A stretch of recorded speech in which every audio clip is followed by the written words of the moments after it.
Brother, you know, you've been running the race. Yeah.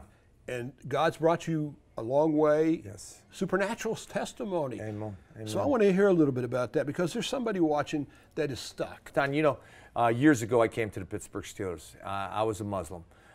Grew up in a Muslim home, Turkish Muslim home. Immigrated from Turkey when I was 2 years old with my mom and dad. And I had no idea who Jesus was. I came to the Steelers, and I was a druggie at that time. For 11 years, I was a drug abuser. And you know, as I was going through all the things, the lies of false manhood, you know, I thought that if I just could play college football, that would make me a man. If I could only play in the NFL, that would make me a man. And I remember at every goal that I attained, I felt more and more empty. And using drugs and abusing drugs and thinking that that was going to find or bring me fulfillment. And I was very empty. I was very shallow. Then I met a bunch of guys who loved Jesus, loved each other, and loved me, and told me the good news of the gospel. And you know, Don, and I've told you this before, I fell in love with the body of Christ before the person of Christ. Because these guys, John Kolb, who you've interviewed, John Stallworth, Donnie Shell, Craig Wolfley, Ted Peterson, all these guys that loved Jesus on the Pittsburgh Steelers, there was something about them that was very, very attractive. Something I knew that they had, a sense of purpose, a sense of fulfillment, a sense of destiny that I didn't have. And I saw it and I wanted it. And it was not until I heard the good news of the gospel, that Jesus loved me, he had a plan for my life, he wanted to forgive me of all my garbage from the past and transform me into a new creation. Pastor, we know that the Lord's hand's upon us as we walk forward in his plan. Tell us a little bit of your story, how God's taken you down the path that's brought you to here. Well, I gave my life to Christ as a teenager. My mom came to Christ through the Catholic Charismatic Renewal. Gave her life to Christ, and I started walking with God as a teenager. Fell away for a few years, came back to the Lord in my college years, and from that point forward, just began to follow a call of God on my life, and taking one step at a time, Bible school, and then serving in a church, and then traveling in churches and speaking, and then a missionary in Africa. Then we started this church here about 25 years ago. Wow. Now that's what you just described. You made it sound so easy. It wasn't easy. No. It's a hard journey, isn't it? It's a very difficult journey because, you know, the reality of it is it's a walk with God. And there's a man side and there's a God side. It's so easy to look at the God side and say, of course, he's amazing, he's wonderful, he's full of grace, kindness, and mercy. But the reason he's full of grace and kindness and mercy is because there is a man side. And I think men sometimes can be so brutally hard on themselves and create a picture of what we believe spirituality looks like, and it's different. But I think men need to understand that we're laborers together with God, not for God. For excludes him. It says, help bless this so I can bring it to you and you'll like it. With him is, what do you want done? And when I fail, now I come back and say, Lord, you know, this thing we're doing together, you have an issue. I created it, but you have an issue.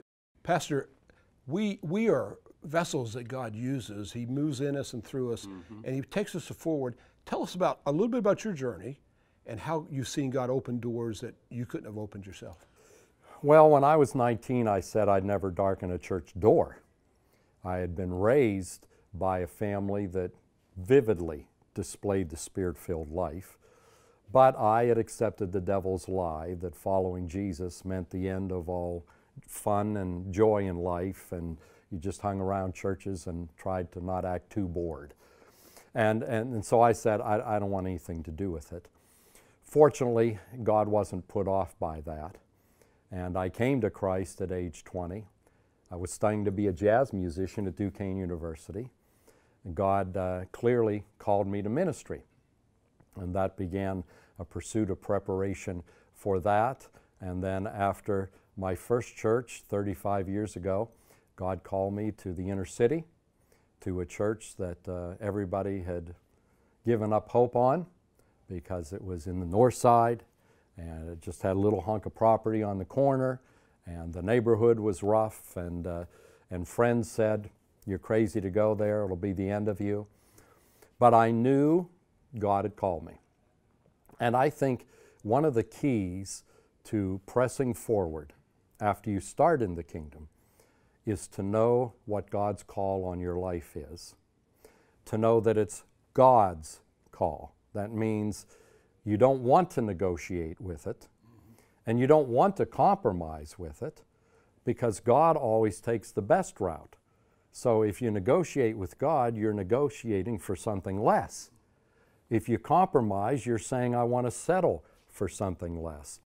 And I have found that if you keep pursuing the Lord and His call on your life, you don't have to ever get bored.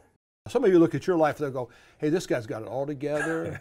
You know, he's at the pinnacle of his career. He's a winner. He's a winner. But you know, I know for myself, I got where I am because of the hand of God. Absolutely. Do you share that testimony? There's no question, man. You know, I'm the head coach of the Pittsburgh Steelers, but beyond that, you know, I'm a head coach in the NFL. I mean, it's only 32 of these jobs on the planet. I'm not that good. None of us are that good. God puts us in these positions for reasons beyond football. And I'm very aware of that. I embrace that. I'm comfortable with that. And I try to look for new and different ways to utilize that platform that I've been given to help and help others. Oftentimes my wife and I joke, you know, we've been obviously very blessed, man. But there were some bumps along the way, opportunities missed, jobs that I didn't get. We like to laugh about those because, you know, at the time it seemed like complete devastation. But the reality is that we got to trust in the Lord, man, His plan for us. He chose not to put us in those circumstances or situations for a reason that was eventually revealed to us over the course of time. And I just think more than anything, I just try to remain very cognizant of that, man, and appreciative of that. And my wife does a great job of reminding me. They seem to do that really well. No doubt.